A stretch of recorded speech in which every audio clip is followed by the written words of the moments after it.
Just heading off to the tea house this morning. So that's the bigs last night. Just heading off now towards the next phase of this trek. These clouds look good in the background above Everest. Tengboche and Anna de Blam. Really cold night's sleep last night. A lot of snoring going on. Bit of debate on who was doing the snoring, but pretty sure between John, Stalker and Angus that one's covered. So I reckon it must be pretty close to freezing still this morning until the sun comes up. It's brutally cold here. I was slightly late leaving the group this morning. You see they're just up ahead there, but even this small exertion I tried to catch up. Shh, got a fright there. Even the small exertion I try to catch up, I'm already short of breath, and that's just a short easy walk. It really does play a big impact, the altitude here.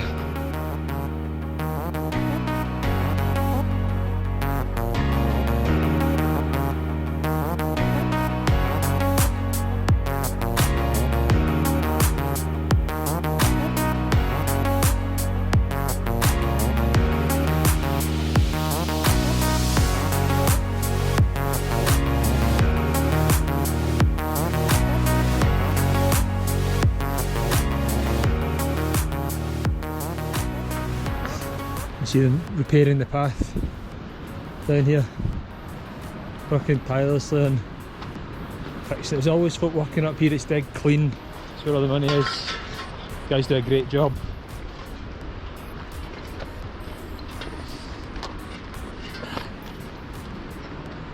And these portals are absolutely crazy. Head down, focused, everything's carried in heads. But you can see the path getting rebuilt. Namaste.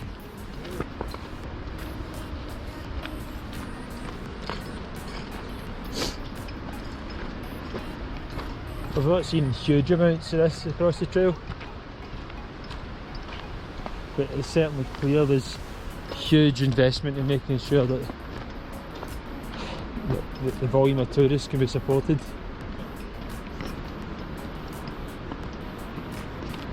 Namaste.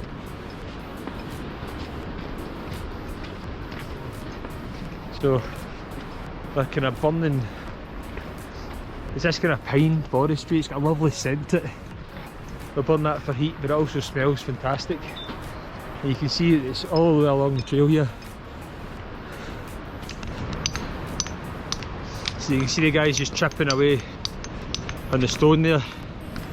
And here's what the path is for. So I take it this is a relatively new bridge. And just look at, wow, how that looks across there. See you guys across the other side.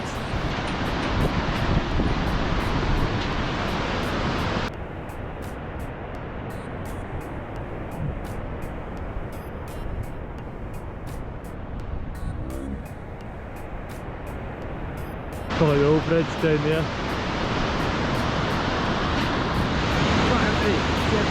Every stone is shaped into a brick. Aye, out the side of the cliff. Aye.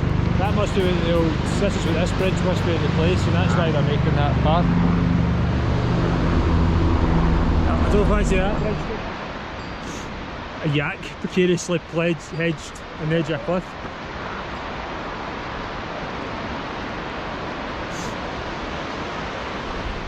I mean, that big yak must have weighed about a tonne that jumped off of that wall.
JBB Mountain Guides.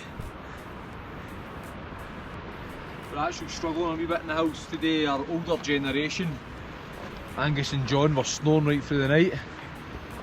Dougie was at one room the other side and me and Mark at the other side, so we never slept. Plus Dougie's other side had a couple, would you say, getting frisky? Having fun. Having fun. Keeping warm in a happy way. But it's beautiful.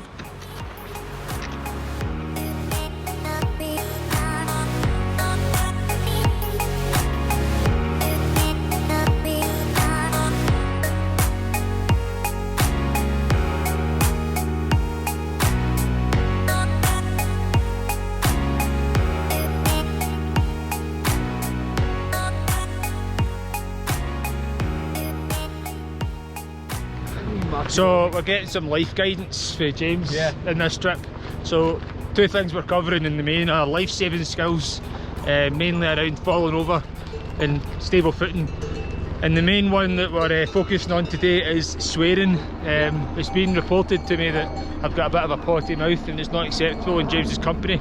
So he's going to coach me on some alternative words. You heard me swear once? I don't think I have, sir, but I will be listening out for that. Listening out.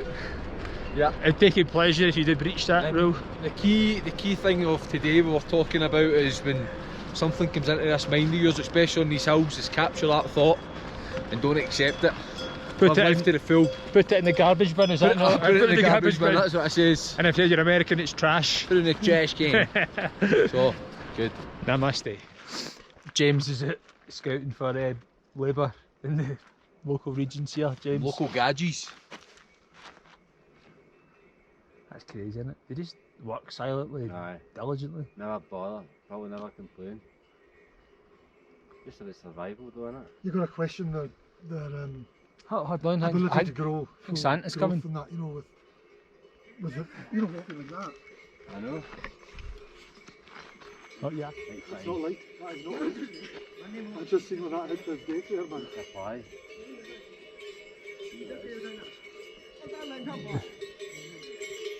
The side boys.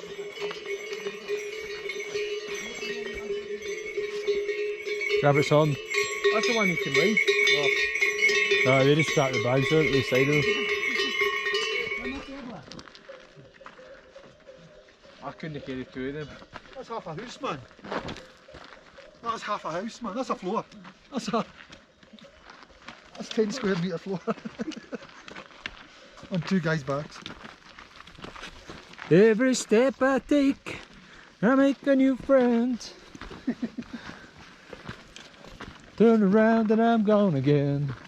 Maybe tomorrow I wanna settle down. Hell in the background is Amadivlan.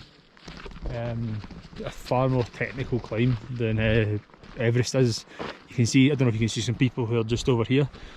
It's 7 days climbing to reach Amadivlan for here. And it's far more technical, so stunning hill. Stunning hill. Up there we've got the Lhotse shown, which is the peak to the right, and Nupse is hidden, as is Everest this morning, but hopefully that cloud moves. The sun's just beginning to burn off. We started slightly earlier this morning, so floating hill, there's the guys up here.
If you want her, then contact JBB Ground Care on 01236 727 800.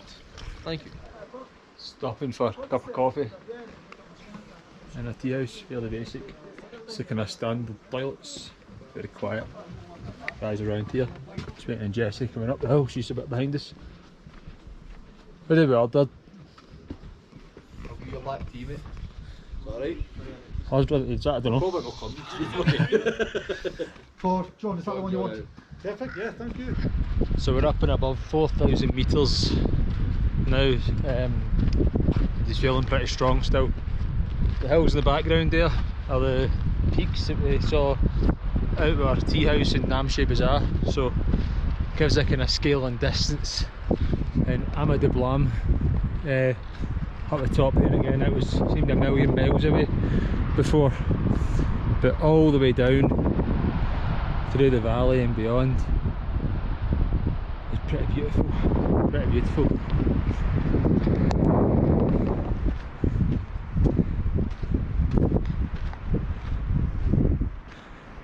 Everest still hiding from view, but you can see Lhotse still dead ahead. It's kind of 12 o'clock, it's the peak you see directly in front. So something that our guide Sujan was saying, that the tea houses here make a lot of money, they're a real asset. The government are quite restrictive on what they can build and don't only let local people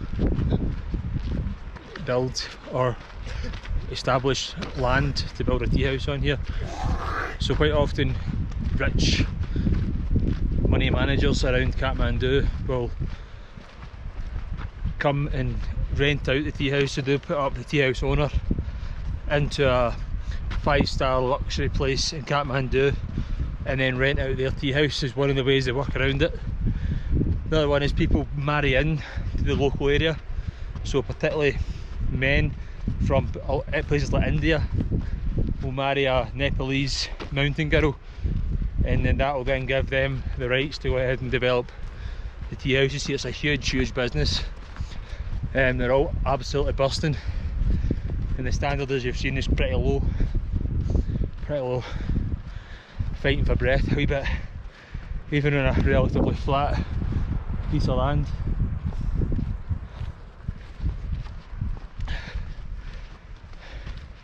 It's amazing that you can't really prepare for the lack of oxygen, and this is us only at 4,000 metres. We've still got somewhere in the region of another 12 to go. It's much nicer here without all the people that we had around us when we were walking yesterday. Certain points in the trek are really busy, particularly around Namche Bazaar, where it's a kind of hub for people coming up and down and doing a lot of the treks, not just base camp, which we're doing, but for Annapurna, Anna de Blam base camp, and some of the other treks around us. The helicopters coming in and out constantly all day, flying people in at base camp, taking people off the mountain who have altitude sickness or become unwell, and also just tourists. So one of the things we're looking at potentially doing is a heli tour from base camp to get up closer to the mountain.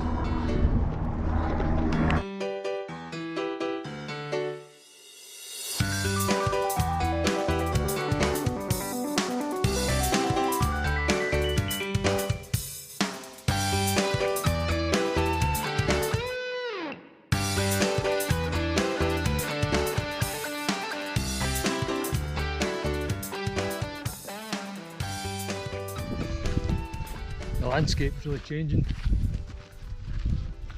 Seems a lot more barren in this part, which I suppose is to be expected as we start to climb. Even the hills, the whole landscape looks totally different.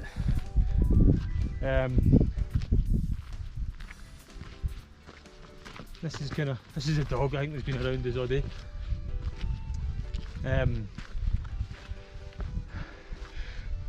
So heading up into the valley here, you can really feel the temps are dropping.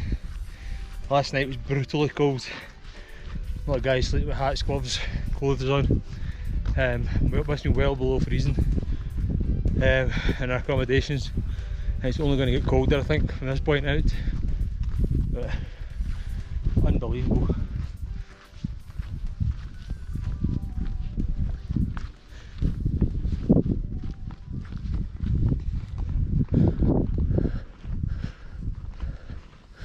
Really peaceful as well, because everybody's so tired they don't want to talk. Try to conserve their oxygen. Even in this flat ground, at 4,000 plus metres, you're kind of battling a wee bit, even in flat.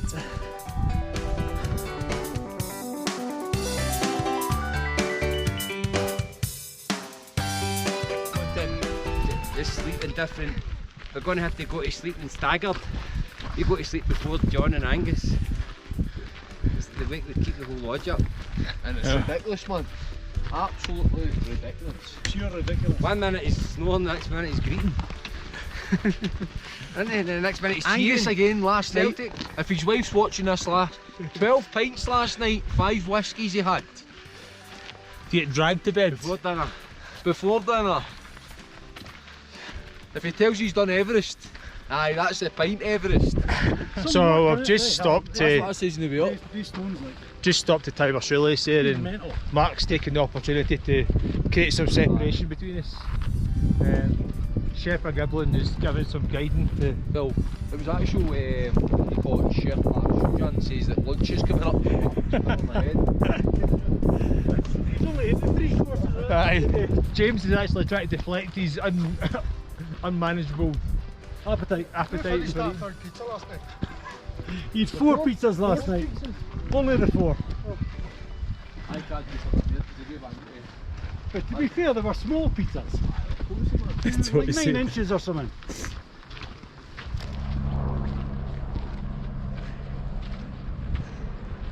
Croft life must be tough. Nice views though from the office.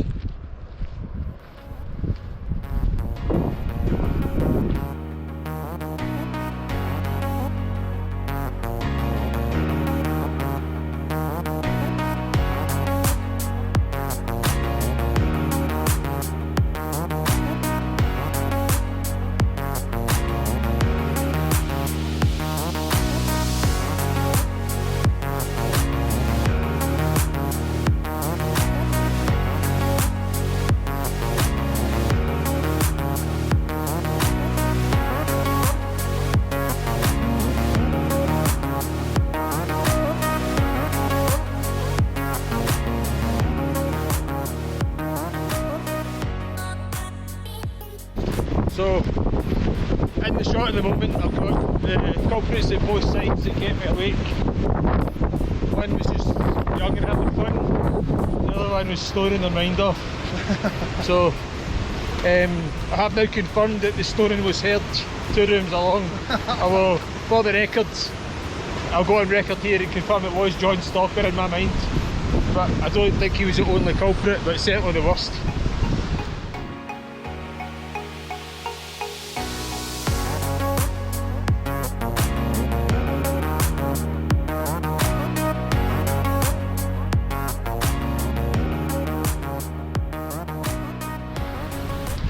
We've just come up that climb there, and yesterday we flew up the hill into Tengboche, and it was probably a bit silly because we just ended up waiting for half an hour, 40 minutes. How you doing, folks? So, consciously trying to take it slower today. If this was at home you would just burst it would be no issue, but yeah, out there, we're about 4,050 metres at the moment, and I'm in a flat and you can hear me breathing, it's harder and harder. 4,260 metres.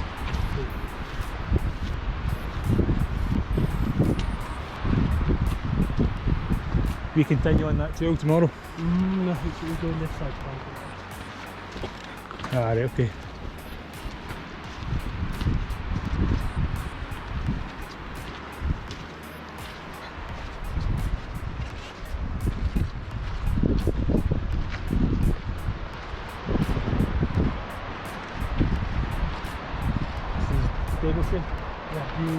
Tengboche. Dingboche. Tengboche. Danaba, what do you say thank you? Dhanyavad. Damnebad. Dhanyavad. Danebad. And what's the name of the card game? Dumbal. Dumball. Dumbal game, yeah. Dumball. Yeah. Dhanyavad. Dunball. Danebad. I'm practically Nepalese after 5 days.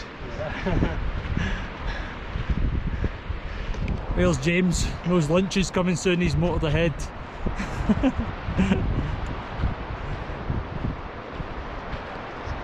We are staying down here in Tengboche.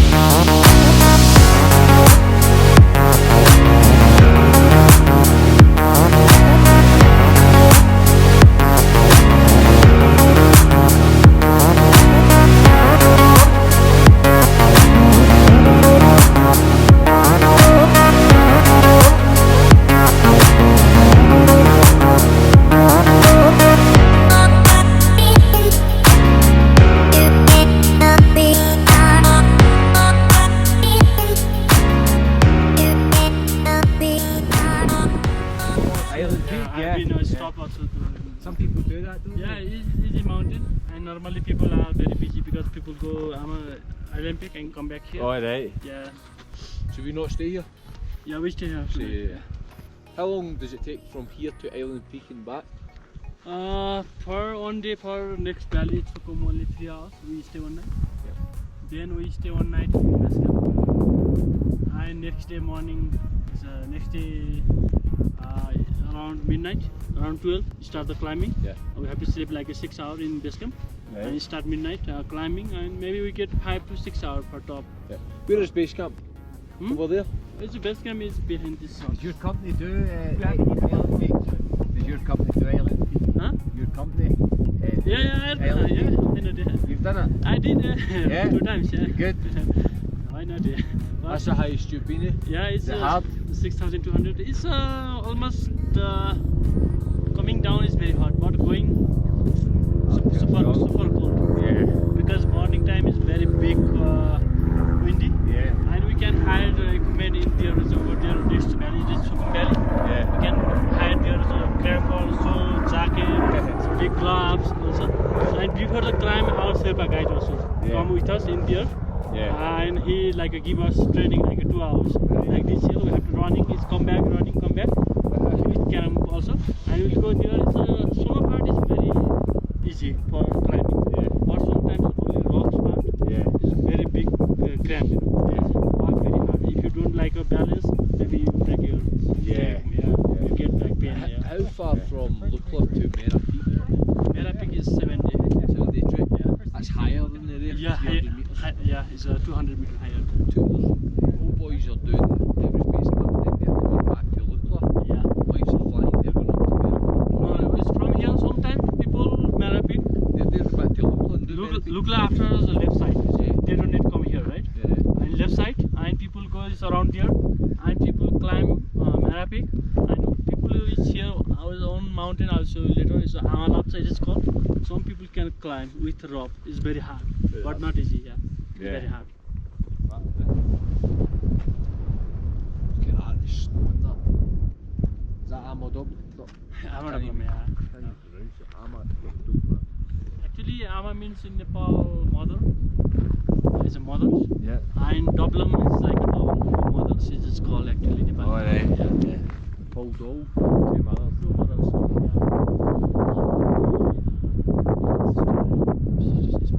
Do people climb this peak Yeah. too? It's only big one. Not is. It is small one only 5,800. But it is next one is very high. It's 6,856. And that's Lhotse. Yeah, let's say yeah. So that's the 4th highest hill in the world. Yeah, it's the highest one. Yeah. Called is there is a one part is middle. It's called Lhotse Sar also. Normally people go Lhotse Sar, but it's from this place nobody climbed this one. Yeah. And you can see is behind there's a 38 peak also too. So people ski. I watched a video on YouTube and they ski down. Aye, a No, North no, Face no. video. This mountain is very from hard the to climb. summit. Nobody. ski. I'll show you a video. Yeah, you can. Yeah, from the American. top? Oh, yeah. Americans they climb to the summit in November. down. Oh, and ski. Yeah. Yeah. I'll show you a video. Yeah, I seen before also. One people is recorded from the Everest. He climbed Everest and he came in the base camp. Yeah. It's by paragliding too also. No, did they? Yeah, he did also. Wow. Sometimes people go like in base camp here. Comes like a jump from the helicopter Yeah. and they have a not paragliding, parachute. They have Yeah. parachute. Oh yeah. They jump the base camp. Paraglide. Yeah, Oh. yeah. Parachute also from the helicopter. Oh Yeah, no. Yeah. Yeah, that guy Kelly and Jernette. Do you hear about him? He ran up, ran down, then ran back up. Yeah, there's Did one. they? Yeah. Yeah. Base camp to top back down. Yeah. The guy's got a VO2 max that's off the charts. Up Like, to where Everest. top summit. Right, and the one couple of He went up, down, back up, then back down How long again. did it take him? I need to look up. But the guy, he's done loads of things like 6 that. months before one Nepali Sherpa he recorded 7 hours something minutes. From base camp Yeah, it's like to the top. Yeah, it's not top. I mean, for camp. Yeah, it's very fast running. Really fit. I seen an English guy. He went from this base camp Yeah. to the top and went down to Tibet base camp. Yeah. Then went back up to the top and came back down this side. Is this helicopter? There is no, it is called yak wheels. This one. There's the wheels. Sometimes it go inside. It's heavy, so like avalanche time is here. Yak also very clever. They go inside the small. You can see the house over there. Yeah. They stay here too. So you get a lot of avalanches here. Avalanche is this mountain from. Is I mean snow slide. Yeah. Snow slide.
So, as a safety precaution, James and I are going to go and make sure that the snoring pair is as far away as possible from the rest of the group. 100% the tour called Gadgies now.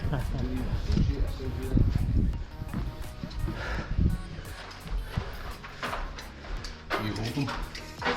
I'll open them and just say Gadgies on there. Is this the Jesse room potential? This is the Angus room potential. Right, we'll put Angus and Angus and my E3. Is there nothing on the other side? E7. Oh, E7's here. That's one you think you want it, wasn't it? where's E3? E3's here. No way. Who's got E3? No me. That's Jesse. Jesse. E7. You use E5's away down here. That's E5 size, come on. Right, tell you, I'll get you E5 here next to the toilet, so you're going to have to take the compromise. E7. Jesse's.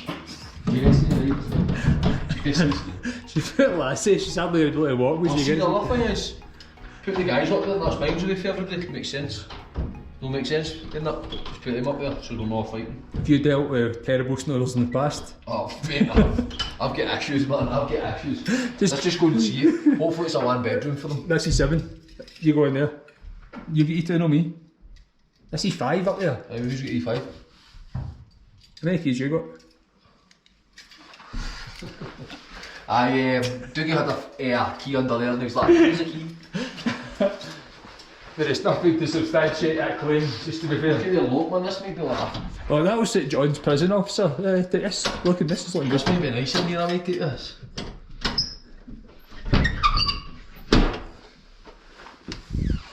John, we know where John and that's going. Put them in here. Like, I had to get staying with 2 gadgets that snore all night, that deny they snore. So we've changed about 90 times here. Me and Mark's taking E2, Dougie's taking E3. We're putting gadgets, or snorers, or whatever you want to call them, the fatties, in E7. And we're putting Speedy Gonzales. What's our other nickname?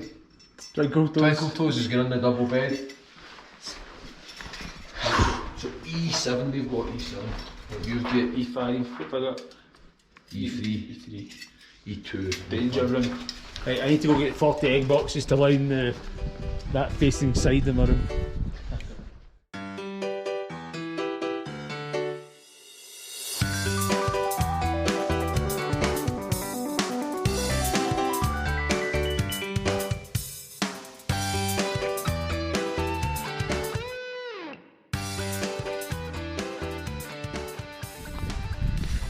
So we kicked off quite early this morning.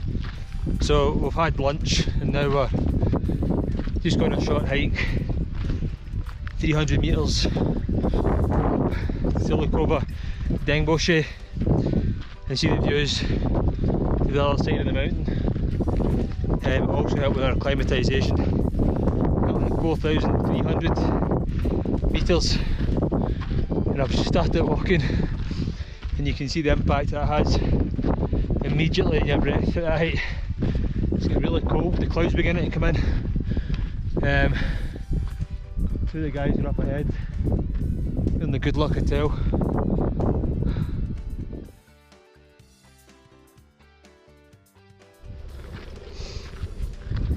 So we're up about 115 feet from where we're staying at the moment. Sorry, 115 metres from where we're staying at the moment is how much we've come up. There's a few kind of stone stacks top of the hill there, and the prayer flags and the kind of Buddhist stone markings and stuff. It's absolutely beautiful. And then on the other side of the hill here, it's this big open expanse. This is where we'll be heading in tomorrow. So right now we're heading just up here. In fact, I think we're actually heading up to there. James is not taking a bag or a jacket or anything. I think even way ahead there, Mark. You can see they're charging on. But clouds beginning to come in now as well, which will mean it'll start getting colder pretty quick. And speaking to the people we met in the tea house at lunch, it's going to be really cold tonight. In fact, it's going to be really cold from this point onwards. So still out for our afternoon stroll. It's straight up effectively, so we keep it down there. Clouds begin to come in, which is a bit of a shame. Probably just in time for when we get the views. You see Mark over there. It's pretty much straight up, even at a snail's pace. It zaps your lungs. Physically feels okay, but kind of fighting for breath every step. We're going to get some altitude symptoms again. Bit of sore head coming on, which is all natural. We're going up quite a bit higher than the 500 metres that they recommend. The plan is to go up to this height, descend back down, and that will help us sleep. But even at this pedestrian pace, you're fighting for every breath. That's when this isn't taking your breath away right now. I don't know how visible that is in the camera.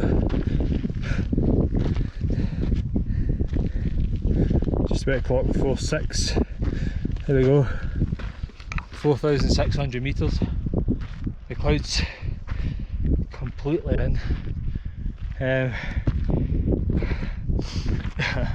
probably going to turn back and go back down just shortly because we're beginning to feel quite a few symptoms of altitude sickness.